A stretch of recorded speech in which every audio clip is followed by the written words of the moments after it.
Thank you so much. My hats off to you. Love you, Pakistan.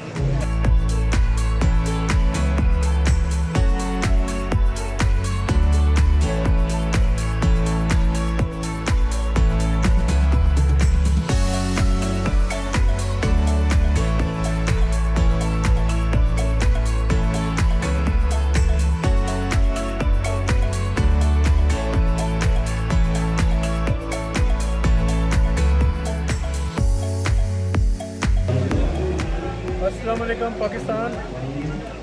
बहुत खुशी हुई ਤੁਹਾਡੇ ਇੱਥੇ ਆ ਕੇ। गुजरांवाला पुलिस ਦਾ बहुत ਹੀ अच्छा बंदोबस्त है। ਤੁਸੀਂ देखो कितना सिस्टमैटिक सब सॉरी एक बंदा एक करके लाइन में लगा है। देख लो ਤੁਸੀਂ उधर भी बेशक कर सकते हो। Something great. मैं तीसरी बार पाकिस्तान आ रही हाँ, बहुत अच्छा लगे आके और इत्थे लेडीज़ वास्ते भी बहुत अच्छी सिक्योरिटी हैगी है। बहुत अच्छा लग्या, मतलब अपने आप को ਅਸੀਂ सेफ महसूस कर रहे इत्थे आके। सानू ऐसा नहीं लग रहा कि ਅਸੀਂ किधरे बाहर आ, सानू लगता है कि ਅਸੀਂ अपने ही घर हैगे।